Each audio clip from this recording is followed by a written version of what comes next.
Ficou claro com relação aos sintomas de ordem física, orgânica, tá certo? Muitas situações deixam o indivíduo, às vezes, com um diagnóstico totalmente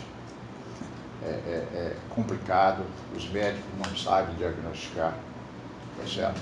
É uma diagnose muito difícil, tá? Às vezes o indivíduo passa por diversos exames e não chega a nenhuma resposta adequada.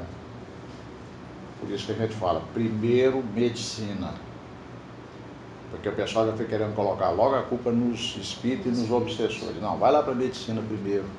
Você está com distúrbio de sono, está com insônia, está com distúrbios gástricos, está com problema de fibromialgia, seja lá o que for, tá certo? Vá primeiro procurar as causas orgânicas.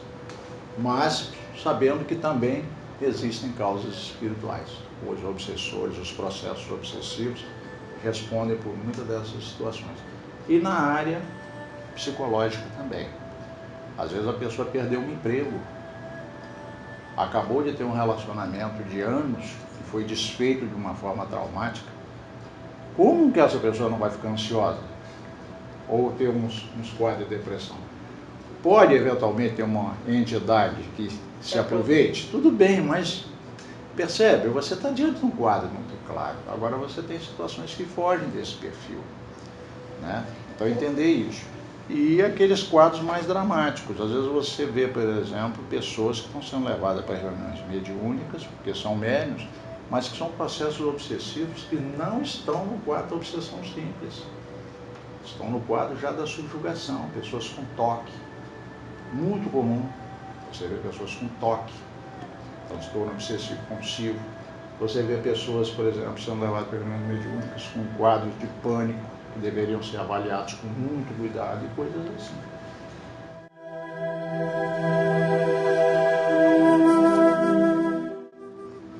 Olha, a gente sabe de alguns médicos que pedem pelo amor de Deus para deixar de ser médico, porque assim, onde eu estava com a cabeça, se isso aí fui eu que escolhi, onde é que eu estava com a cabeça para pedir um negócio tão horroroso desse? O que a gente sabe é o seguinte, você não deixa de ser médico, porque é uma faculdade orgânica, você tem uma predisposição ao trânsito. O que você pode fazer com a mediunidade é dar direção a ela ou não. A maior tolice de um médium, na minha opinião, é ele se revoltar porque ele é médium, porque ele não consegue mudar isso. Foi algo que possivelmente ele participou até um certo ponto dessa decisão, e provavelmente participou, programou, e não tem como voltar. É uma predisposição orgânica. É a mesma coisa que a pessoa programou vir numa família, numa cor de pele, e depois ela não gosta da pele. Não tem jeito. Ou ela programou vir como filho de um determinado casal, depois não gostaria de ter vindo como filho daquele casal. Não tem jeito de mudar essas coisas. Então a mediunidade, o médium precisa entender isso, né? Ele não tem como deixar de ser médium.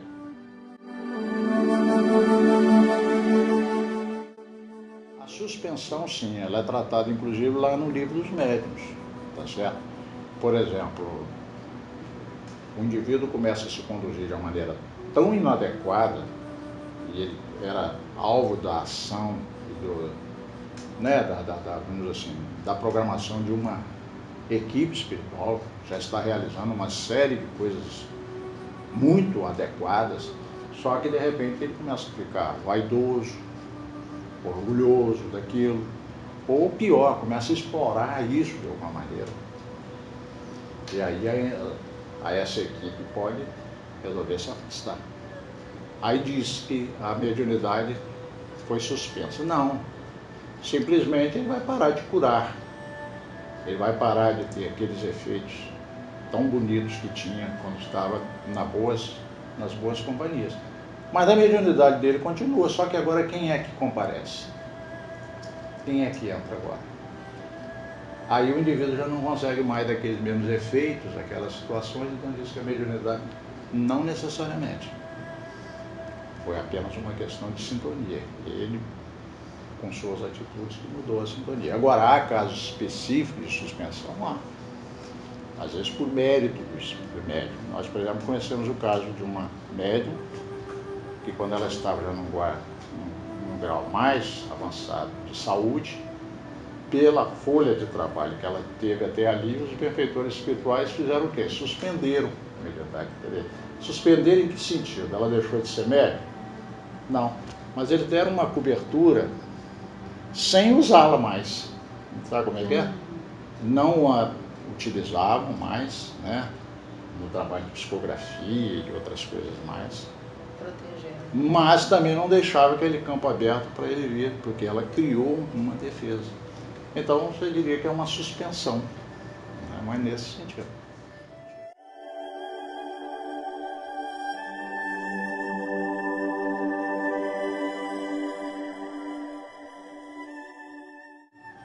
Você tem um médium em tarefa, qual é a tarefa? Você primeiro precisa definir qual é a tarefa.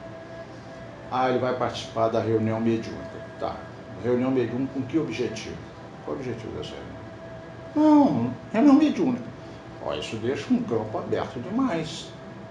Temos que saber qual é o objetivo da reunião. Primeira coisa. Então, se você vai constituir um grupo mediúnico, primeiro fazer um estudo sério, lá do MEP 1, MEP 2, que vão te dando todas as coordenadas para fazer isso com critério. E não sair da sua cabeça ou da cabeça de alguém, ou por tradição, não. Não há mais necessidade disso. Nós temos maneiras seguras de fazer esse trabalho hoje. Não é só o MEP 1 e 2, mediunidade, né? Estudo e prática, programa 1 e 2 da Federação, não. Isso é uma das contribuições. Você tem o projeto Manuel Filomeno de Miranda, que faz a mesma coisa, você tem projetos em Minas, você tem projeto lá no Rio Grande do Sul, enfim, você tem várias possibilidades.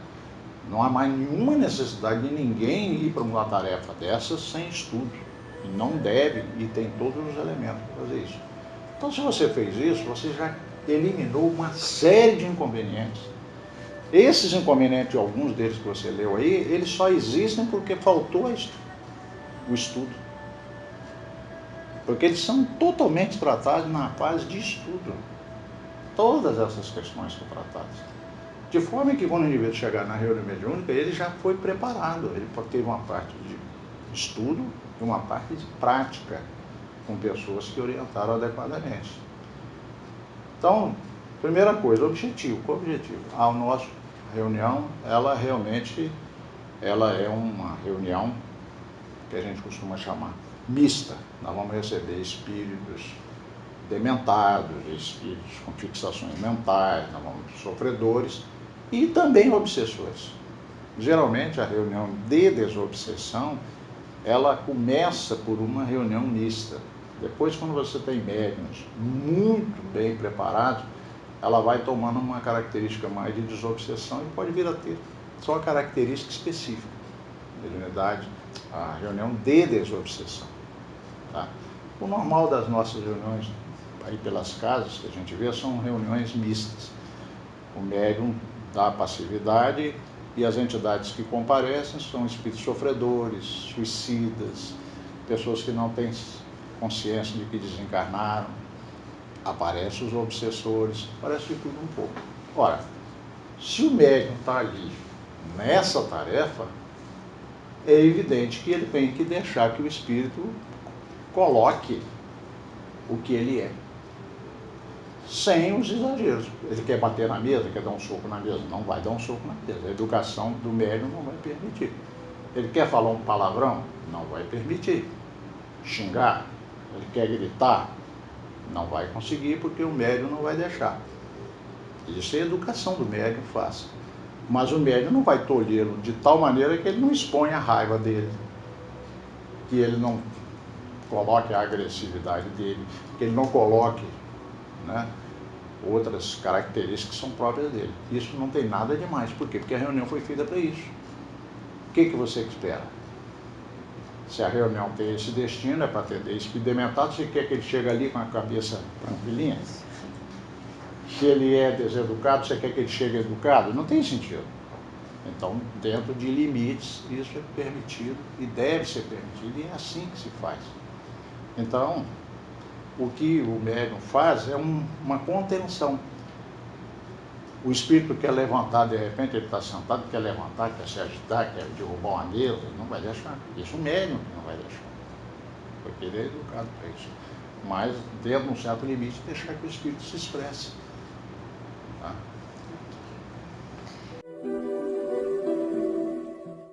Pelo tudo que a gente já estudou, não existe. Não existe. Por quê? Porque a mediunidade, se a gente olhar a base da mediunidade, o que ela é? Só existe mediunidade se o indivíduo que nós chamamos de médium, ele entrar em sintonia com o espírito desencarnado. Quando ele tem um fenômeno que não tem a presença do espírito desencarnado, você tem um fenômeno chamado animismo.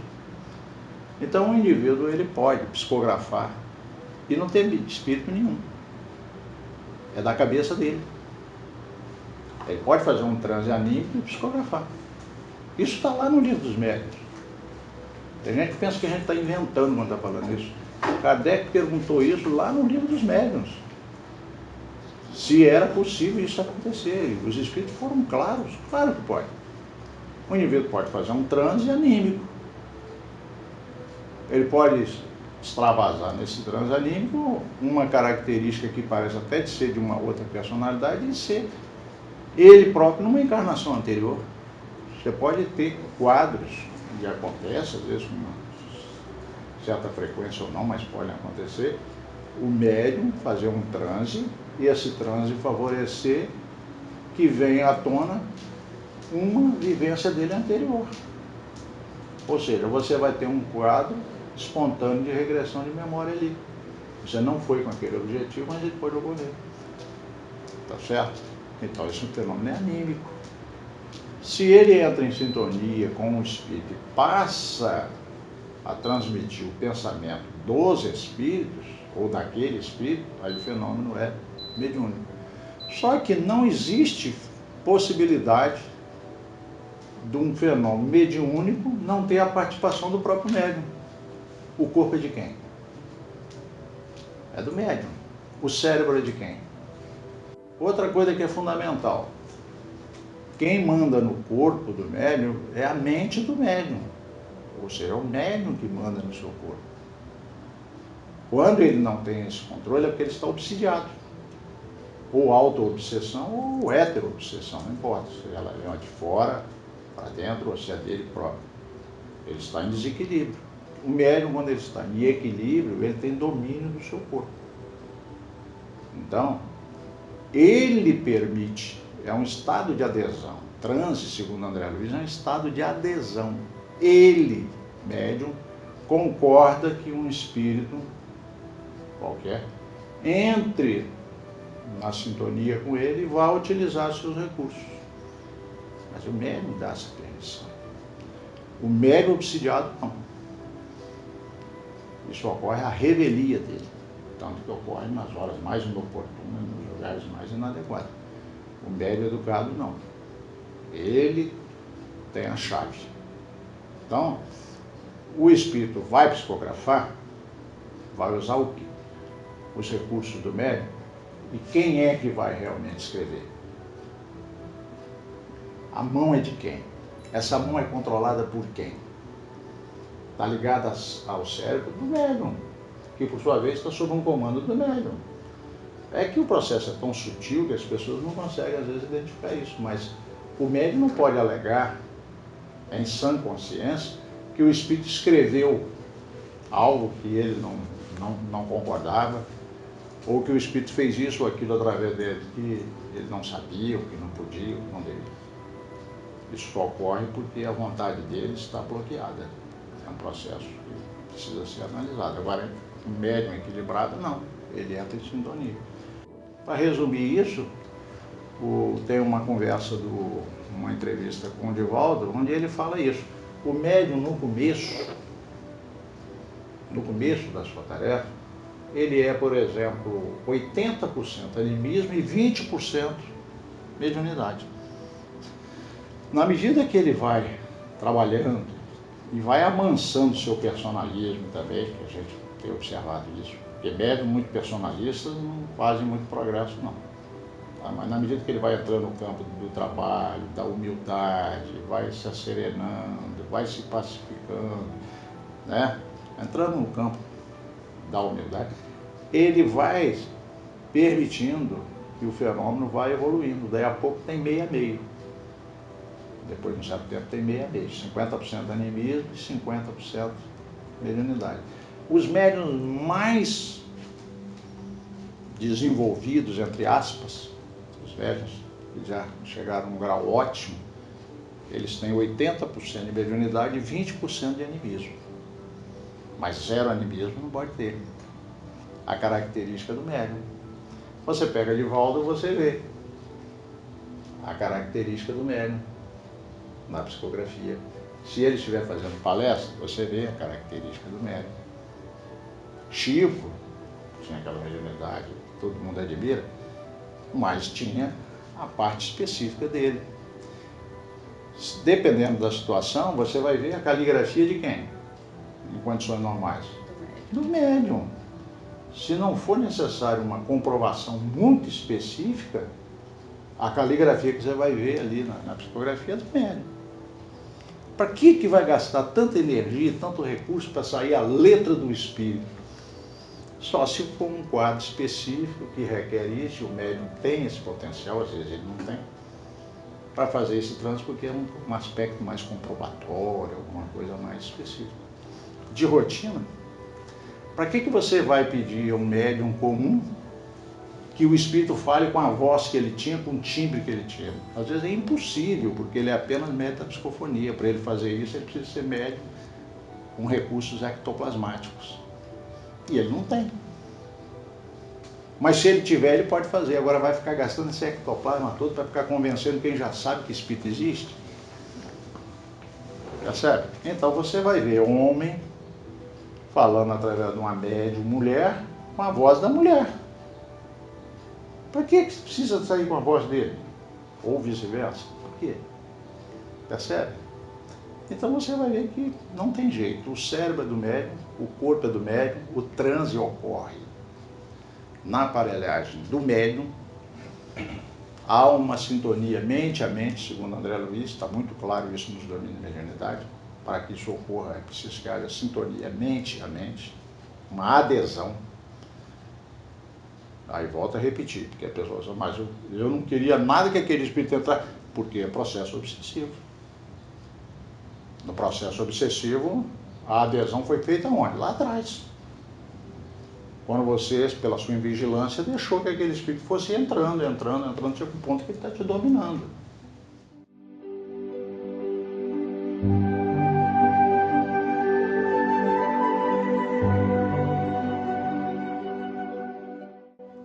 Eu acho excelente essa pergunta sua, porque essa é uma das questões que a gente mais tem tentado falar para as pessoas. Animismo é algo absolutamente positivo. Absolutamente, não tem nada de negativo. Precisa separar o que é animismo de mistificação. São coisas diferentes. Uma coisa é animismo, outra coisa é o médium querendo fraudar, o médium querendo se passar pelo que não é.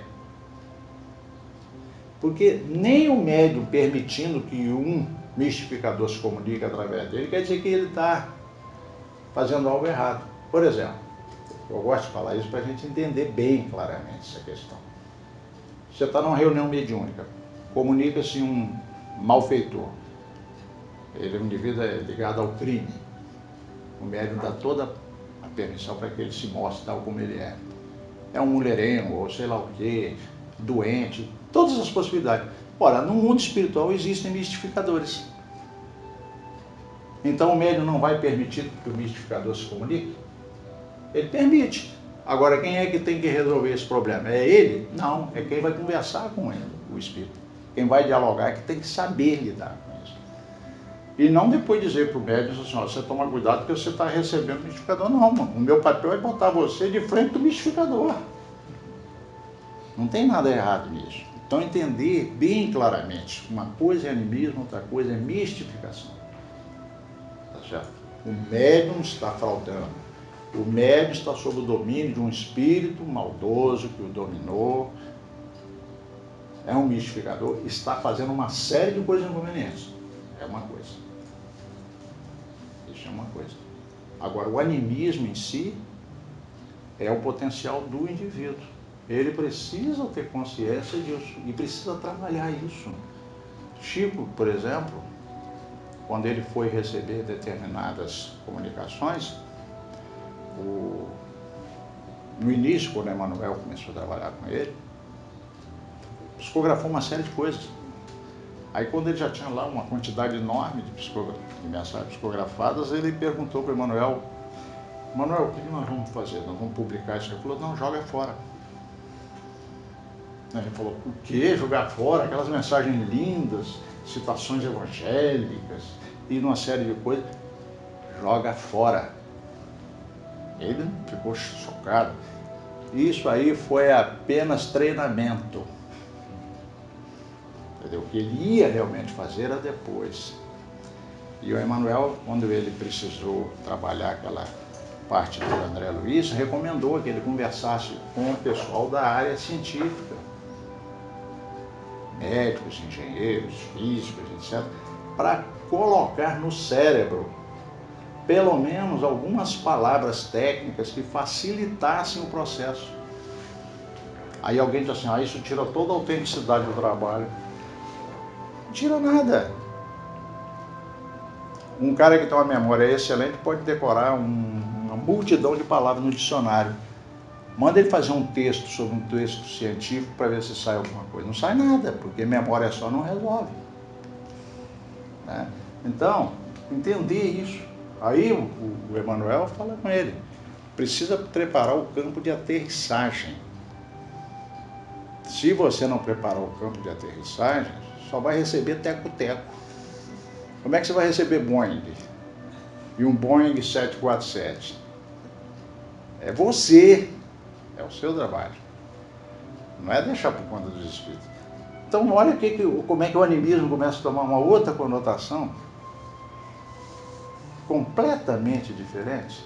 Esse por um lado. E quando você olha pelo outro lado, que é você estudando o animismo, você separar. Não. Esse mal-estar que eu estou até sentindo aqui está na sua casa. É uma entidade que está provocando. Mas está provocando por quê? Porque antes disso, 15 minutos antes, eu recebi um telefone e fiquei muito irado com uma determinada pessoa. E depois daquilo que eu comecei a ter esse mal-estar. Aí ele começa a ver o que tem de animismo e o que tem de outras coisas. Percebe? O animismo é altamente educador.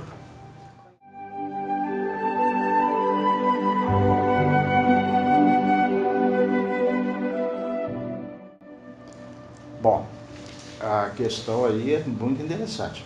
Primeiro, que uma casa espírita, quando ela está atuando no bem, né, ela vai contrariar muitos interesses. Então, André Luiz, ele fala num de seus livros, ele fala o seguinte, que existem duas bandeiras no mundo, a do bem e a do mal. Não existe coluna do meio. Ou você está de um lado ou está do outro.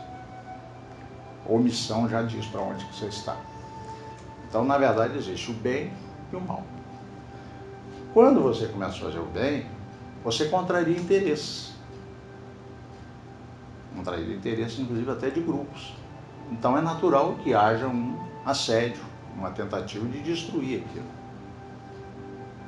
E entender que o bem é assim e vai ser assim. Não tem como fugir disso. Jesus, com todo o poder que tinha, não pôde, né, fugir da cruz, né? Evitar e fugir dos testemunhos de tudo que a gente sabe. Porque o mal é assim. É temporário, mas é assim. A gente sabe que ele não é definitivo, mas ele é assim. Né? Então, existem essas falanges até que se colocam contra uma casa espírita. Então, a casa espírita precisa de defesa. Há uma defesa muito interessante que está lá no livro Instruções Psicofônicas, que fala da faixa 1, 2 e 3. O que você acha? Vale a pena falar? Claro que sim. Toda casa espírita tem a faixa 3. É uma faixa de proteção, uma faixa de contenção magnética. Toda casa espírita. Mas os espíritos disseram nessa mensagem, Efigênio Vitor fala, que essa faixa 3, a Igreja Católica tem, a Igreja Protestante, qualquer casa de culto sério, com bons propósitos, vai ter essa faixa de proteção. Por quê? Porque onde se congregam pessoas para orar, para tudo isso, aquilo ali você imagina que campo que vira. Tem que ter proteção. Não é? Então, os benfeitores espirituais não estão só na casa espírita, eles estão em todas as religiões. Então, esse campo de proteção, ele existe. Tá certo? Ele existe. Tem uma outra faixa, né? A A2 e a A1, essa já é da reunião mediúnica. Essas outras instituições não tem porque não faz reunião mediúnica. Quem faz reunião mediúnica precisa de 3 faixas de contenção. A faixa 1, 2 e 3. Essa de fora existe independente da reunião mediúnica. Mas quando você faz a reunião mediúnica, você tem a faixa 1 e 2. Na faixa 1, dentro da faixa 1, ficam só os participantes direto do lado de cá, dos encarnados, e a equipe espiritual. Isso está tudo lá no livro Instruções Psicofônicas, para quem quiser ler depois. Tá? Tem toda a equipe e aqueles espíritos desencarnados que vão ser atendidos. Então estão todos ali. E ali você tem toda uma equipe, você tem inclusive uma coisa fantástica, e muitas pessoas que fazem reunião mediúnica precisavam ler e refletir sobre isso, que são os arquitetos espirituais. Tá certo? Então você tem toda uma equipe ali na faixa 1. Tá? Na faixa 2, você tem aqueles espíritos que não vão ser atendidos, porque não dá para atender todos, mas numa espécie, como se você estivesse assim fazendo uma terapia de grupo, mesmo que ele não venha se manifestar, mas ele participa porque os espíritos que são muito além do que a gente pensa nos seus planejamentos, já trazem as entidades que vão atender um suicida e outro suicida que não vai poder ser atendido, mas vai se favorecer daquilo que vai ser trabalhado ali, daquilo que vai ser orientado. Um outro com outra fixação mental, que não pode ser tratado agora, mas e assim por diante. Então, na faixa de contenção, a segunda faixa. Então, você precisa ter essas faixas. Aí você fala assim, puxa, mas com tudo isso, então a reunião não pode ter nenhuma perturbação. Pode. Claro que pode. Se um médium ou um componente qualquer da reunião chega muito desequilibrado, os espíritos vão ter um limite, porque o resto corre por conta da responsabilidade do indivíduo. Não é verdade? É o livre-arbítrio da pessoa. Agora, muitas vezes, aquilo que parece ser uma ação totalmente, né, inadequada de certas entidades, muitas vezes eles chegam falando que fizeram, que entraram, que aconteceu, etc. e tal, e os espíritos deixam que eles pensem assim. Entendeu? Deixa que eles pensem assim. É um consentimento como se não fosse feito.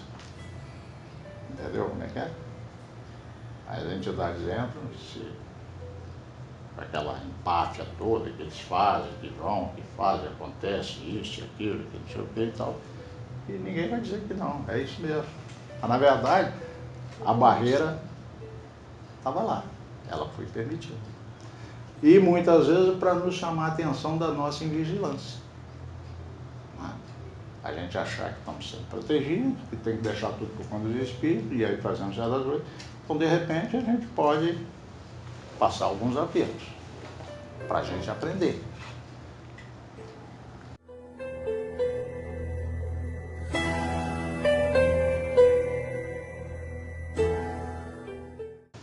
Primeira coisa, por que os espíritos permitem que essas situações aconteçam? A gente poderia perguntar, antes do espiritismo existir, não existiam esses espíritos com essas necessidades? Sempre existiu. Então, Deus só passou a ter solução depois que criou o espiritismo? Não faz sentido. É lógico que tem recursos. Não é verdade? É lógico que tem recursos. Mas por que eles então trazem, se eles podem resolver lá? Ora, se nós podemos oferecer possibilidades, é claro que eles vão aproveitar. E outra coisa, como é que nós vamos aprender? só lendo. Nós temos que praticar. Então, quando esses espíritos são trazidos, tá certo? A gente pode dizer assim, mas puxa, qual a finalidade disso? Qual o sentido disso? Essa pergunta é muito pertinente. Alguns espíritos, eles estão numa fixação mental tão forte que todos os recursos normais do mundo espiritual já foram esgotados. Isso você vê lá no Memórias de um Suicida, você vai ver isso muito claramente. Tá? Ou seja, o indivíduo está tão hebetado, está tão dominado pela fixação, que ele fica insensível à ação espiritual. Quando ele é colocado junto do médium, ele, de uma certa maneira, ele se recompõe, é como se ele voltasse a viver. Sabe como é que é? Ele, momentaneamente, ele recebe aquelas energias, ele se sente como se estivesse encarnado. Fica mais fácil para ele agora atender, aceitar certas sugestões, perceber certos quadros. Fica muito mais fácil. Esse é um dos motivos. Agora, pelo que sabemos, uma boa parte do que acontece na nossa reunião é só para a gente aprender.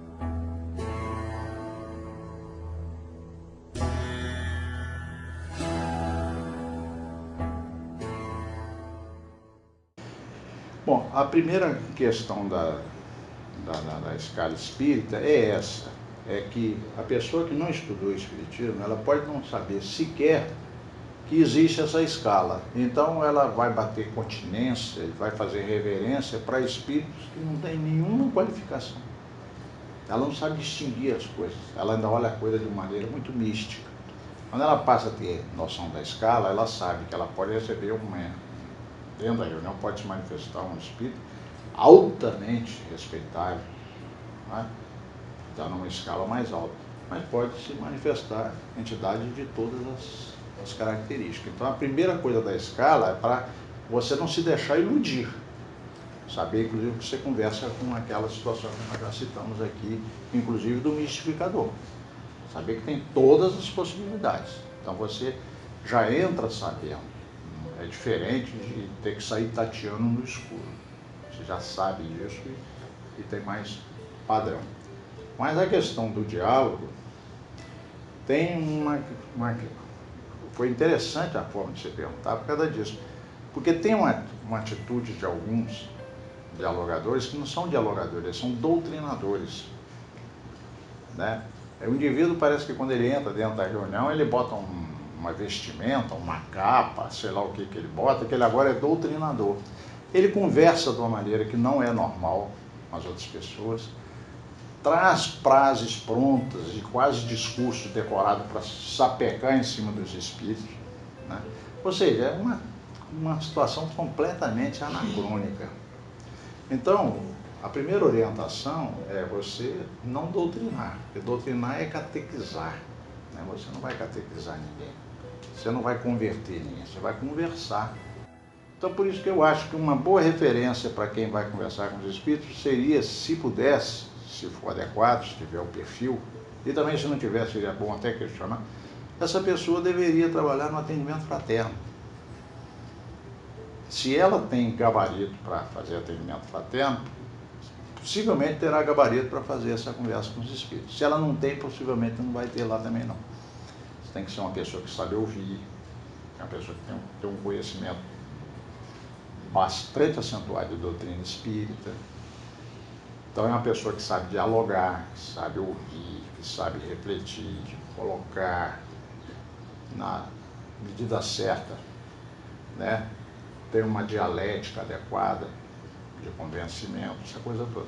Então eu acho que é muito adequado essa comparação. Por quê? Você vai conversar com uma pessoa, se ela chega para um atendimento fraterno, tem algumas diferenças do diálogo com os espíritos. Por exemplo, você já sabe se é homem ou mulher, já sabe a idade da pessoa, você já deduz. Você realmente faz sentido e deve perguntar o nome da pessoa. Tá? Você deve repetir o nome da pessoa algumas vezes dentro da fala, porque nós sabemos que o nome que a gente mais gosta de ouvir é o nosso próprio nome, é um sentido de respeito. Nesse ponto distingue-se muito da reunião mediúnica, porque você vai conversar através de um espírito, você não sabe se é homem, se é mulher, não sabe a idade, e não é conveniente ficar fazendo tipo de perguntas, querer saber o nome e coisas assim. Mas se a pessoa vai começar a falar, e na hora que ela mal começa a falar, você começa a deitar uma falação danada em cima, você faria isso no atendimento fraterno? Então, se você realmente for pensar, imagina que é uma pessoa encarnada chegar na casa com um problema, vai conversar com você, senta, mal ela começa, você resolve fazer um discurso para cima dela. E fala. Aí quando ela quer falar, você interrompe, e não sei o que, pá. Quando ela termina, que ela vai embora, ela fala assim, nossa Deus, não volta lá mais não. Sujeito esquisito, aquele sujeito que eu fui conversar, o sujeito nem ouviu o que eu falei, aquela falação, aquele negócio. Gente, você pode fazer a mesma coisa conversando com os espíritos. Deitar uma falação que não faz sentido. Agora, também, né, não pode perder um certo limite. Tanto é que tem hora que você vai ter que chamar o espírito a uma compostura. Né? E às vezes, se você deixar determinados espíritos, você der ambiente de cozinha para ele ou de bar, ele vai gostar. E a coisa não vai ficar legal. Ele vai perceber que tem um limite. Ele não vai usar certas palavras inconvenientes. Ele vai querer gritar ou falar alto e você vai pedir para ele se conter. Você tem que colocar as coisas dentro do limite. Mas o diálogo é bacana, é essa palavra. Dialogar é o quê? É ouvir e falar. Ouvir, falar. Agora, o principal nesse negócio aí é o que o André Luiz chamou de centro de interesse. Você vai conversar com o espírito, ele tem uma queixa, uma necessidade, e você fica fazendo discurso aqui para ele, falando outra coisa que não tem nada a ver. No final, ele chega até a chamar a atenção sua e fala assim, vem cá, você é padre? Você é pastor? Quando não fala assim, você é doido. Porque você não fala coisa com coisa, eu falo um negócio e fica falando outra coisa. Então nós temos que aprender a conversar. Mas isso vem de quê? Às vezes de mensagens truncadas que a gente recebeu. O Allan Kardec, né? Tão bacana, já chamou a gente atenção lá no Livro dos Médiuns. Maravilhoso, sobrenatural. Você está diante de um ser humano. Ouça. O que ele tem? Qual é a queixa dele?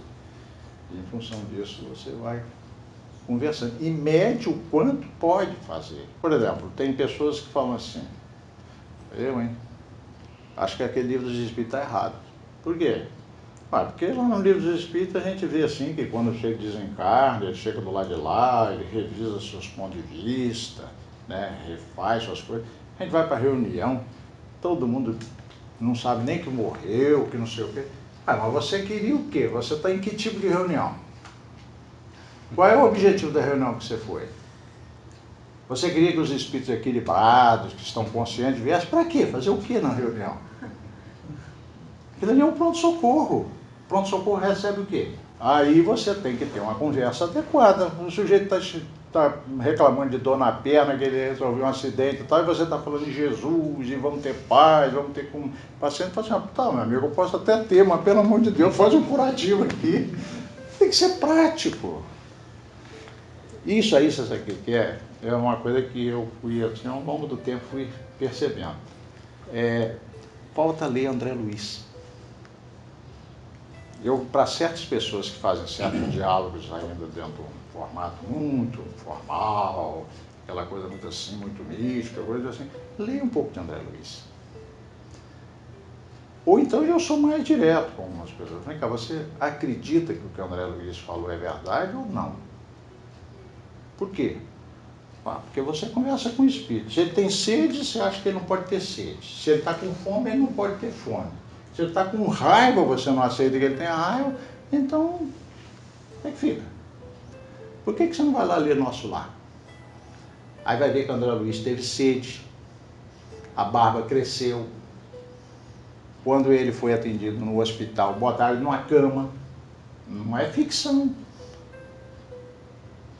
Botaram numa cama. Veio o médico, examinou, olhou lá, viu o perispírito dele, viu que ele tinha um câncer. Então, a partir da hora que você começar a fazer uma reflexão séria, você só tem duas alternativas. Ou André Luiz é ficção ou é verdade. Se é verdade, por que você não usa essa verdade dentro da sua reunião mediúnica? Por que você não admite que realmente o indivíduo que vem tem um perispírito? Que o perispírito é um corpo. Esse perispírito tem doenças manifestadas dentro dele. E o indivíduo que diz que está com angústia, está com angústia mesmo. Ele pode dizer que está com fome mesmo. É claro que você tem que perguntar antes, né? Estou com uma fome danada, assim. Você está falando que está com fome, é uma fome de vingança. Aí você não entra oferecendo logo comida para o indivíduo. Mas ele fala, não, eu estou com fome, cara. Tem 15 dias, tem não sei quanto tempo. Meu estômago está, não sei nem... E está lá o sujeito, na queixa. Aí você vai ficar fazendo discurso para o indivíduo. Tem que atender aquilo ali, é hipnose construtiva. Está lá no livro Desobsessão.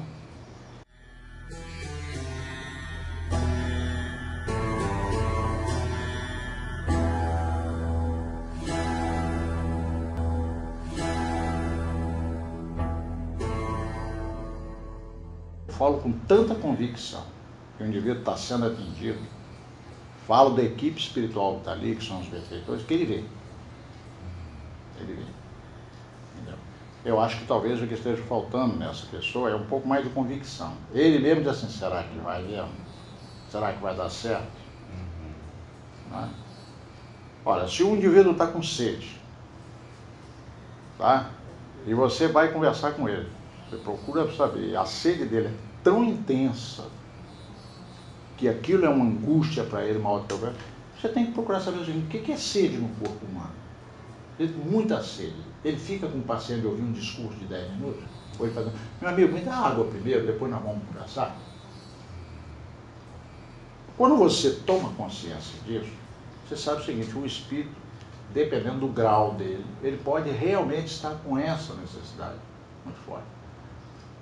Existe água no mundo espiritual? Pode-se dar um suco a uma pessoa? Pode-se dar um copo d'água a uma pessoa? Por que você não faz? Porque você não acredita. Por isso que eu estou falando, você não acredita que o André Luiz seja real. Para você aquilo não é meio fantasia. Você ainda está com aquela visão de que os espíritos estão do lado de lá bailando no espaço. Não é uma coisa sólida, não é uma coisa concreta. A partir da hora que você tem convicção, você sabe que na faixa 1 tem espíritos, tem equipe espiritual, tem enfermeiros, tem maca, tem o que precisar, e tem os arquitetos. Aí você chega para ele, imagina um indivíduo que está degolado, e na hora que ele acopla com o médium, naquela angústia toda, o médium começa a se sentir como se fosse perder o sentido, está quase desmaiando, e você ficando de olho fechado fazendo discurso para o espírito. O que você tem que fazer imediatamente? Tem que ser prático. Imagina como se você estivesse dentro de um hospital trabalhando. Você está ali nessas condições. Mas não é você só, está a equipe. A nossa equipe está já te ajudando. Olha, já estão fazendo a aplicação de medicamentos. Na medida que você fala isso com convicção, a entidade, o espírito, ele está vinculado ao médium num processo chamado transe. Está com todas as possibilidades para você ajudar. Por isso que André Luiz chama isso de hipnose construtiva. Porque a hipnose destrutiva já foi feita muitas vezes com esse indivíduo. Agora você vai fazer a hipnose construtiva. É quando você sugere um quadro, não precisa ser sugerido todo. O resto, a própria espiritualidade faz. Aí o indivíduo vê os enfermeiros chegarem, começarem. Mas só o que acontece quando você fez isso? O espírito está numa angústia muito grande. Mas na hora que ele acopla com o médium, ele joga a angústia toda no médium. O médium também está... Quanto mais rápido você fizer esse trabalho, melhor para o espírito e melhor para o médium. Você alivia o médium. Chega ao ponto de certos médiums dizer assim, eu gosto quando tal pessoa atende. Por quê? Porque tem essa percepção. Tira logo daquela angústia maior. Mas por quê? Porque você tem um conhecimento, você não é melhor que ninguém, você não é mais poderoso, não. É porque você tem um conhecimento, está lá, hipnose construtiva. Aplicar medicação, mecanismos de contenção e tudo mais. Os arquitetos espirituais, você tem todos os elementos para trabalhar. Então, o indivíduo, às vezes, ele tem um receio. Eu me lembro de uma senhora que ela chegou a trabalhar em alguns anos, mas naquele tempo antigo, sabe? Ela gostava de falar com os espíritos de olhos fechados, muito carinhosa. E ia falando com aquela voz muito doce. Era uma beleza, certos espíritos, não acho que não tinha coisa melhor. Mas quando aparecia um desses dementados, com fixação mental, de um acidente de carro, não sei o quê, o jeito no desespero, ela não via o próprio médium como é que estava. Ele continuava naquela calma. Aí a gente falava com ela, assim, aplica medicamento. Ah, não sei fazer isso. Ela não conseguia. Ela não conseguia. Mas está tudo escrito lá, está lá no Desobsessão, está lá no Instruções Psicofônicas, tudo lá.